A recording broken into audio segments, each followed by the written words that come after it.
America से New York से आ रही है। पश्चिमी न्यूयॉर्क में हो रही भारी बर्फबारी की वजह से वहां की प्रशासन ने इमरजेंसी का ऐलान कर दिया है। पिछले कई घंटों से वहां लगातार बर्फबारी हो रही है, जिससे सड़कों पर कई फीट तक बर्फ जम चुकी है। इन बेहद मुश्किल हालात को देखते हुए प्रशासन ने ये फैसला लिया है। वहीं मौसम विभाग का अनुमान है कि पश्चिमी न्यूयॉर्क में रविवार तक करीब 4 फीट तक बर्फबारी हो सकती है। न्यूयॉर्क के अलावा ओहियो और मिशिगन में भी मौसम बेहद खराब है, जिसका असर सड़कों के साथ साथ हवाई यात्रा पर भी पड़ा है। पुतिन के वफादार रमजान कादिरोव को यूक्रेन में मोस्ट वांटेड घोषित कर दिया गया। यूक्रेन ने कादिरोव पर खैरसोन के लोगों पर कहर बरपाने का आरोप लगाया। और 8 महीने से यूक्रेन में युद्ध लड़ रहे चेचन कमांडर रमजान कादिरोव को मोस्ट वांटेड घोषित कर दिया। मतलब यह कि यूक्रेन की सिक्योरिटी सर्विस यूनिट एसबीयू को रमजान कादिरोव की तलाश है। वो कादिरोव ऑर्गेनिक फार्मिंग करेंगे तो सिर्फ आपकी ही सेहत ही नहीं, बल्कि आपके पैसों की सेहत भी अच्छी रहेगी। ऑर्गेनिक फार्मिंग सीखनी है तो फ्रीडम ऐप को अभी डाउनलोड करो। इस तरीके से ढूंढ रही है मानो यूक्रेन के लिए चेचन कमांडर का मिलना जंग जीतने से कम नहीं। क्योंकि ज़ेलेंस्की ये बात अच्छे तरीके से जानते हैं कि कादिरोव इस युद्ध की बेहद अहम कड़ी है और वो जंग को अलग दिशा में मोड़ने के लिए काफी हैं। इसलिए चेचन कमांडर यूक्रेन के टारगेट पर हैं और यही वजह है कि ज़ेलेंस्की ऐसा कोई मौका नहीं खोना चाहते कि युद्ध में उन्हें कोई बड़ा नुकसान हो और उनकी एक गलती इतनी भारी पड़ जाए कि पुतिन जश्न मनाए और ज़ेलेंस्की को मुंह की खानी पड़े। माना जा रहा है कि यूक्रेन ने कादिरोव को ऐसे समय में मोस्ट वांटेड घोषित किया जब खूंखार कमांडर रमजान कादिरोव ने इंतकाम लेने का ऐलान कर दिया।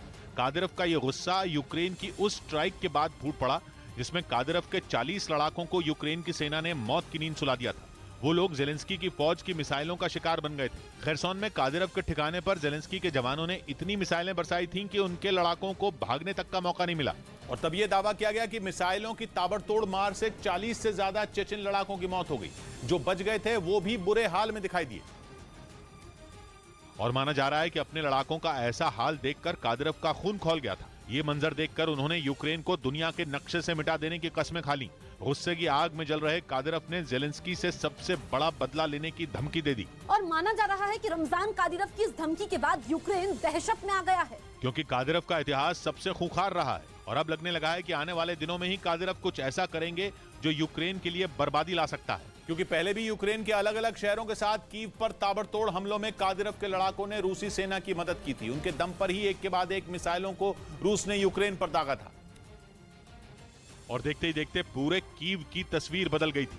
अब एक बार फिर यूक्रेन पर वही खतरा मंडराने लगा है, क्योंकि खबर है कि कादिरोव यूक्रेन की जंग का रूस की जीत के साथ दी एंड करने के मिशन पर चल पड़े हैं। कादिरोव पहले भी ये कह चुके हैं कि भले ही यूक्रेन के साथ पूरी दुनिया खड़ी हो जाए, लेकिन यूक्रेन ज्यादा वक्त तक रूस के आगे नहीं टिक पाएगा। और तो और कुछ रोज पहले ही उन्होंने पुतिन को यह सलाह दी थी कि जंग को खत्म करने के लिए वो यूक्रेन पर हमला कर दें, ताकि ज़ेलेंस्की को एक तगड़ा झटका लगे और वो घुटने टेक दें। इसलिए यूक्रेन के लिए जंग में कादिरोव सबसे बड़े विलन बनकर उभरे हैं, जिन्हें उसने मोस्ट वांटेड घोषित कर दिया और उनकी तलाश में यूक्रेन की सिक्योरिटी सर्विस यूनिट जुट गई।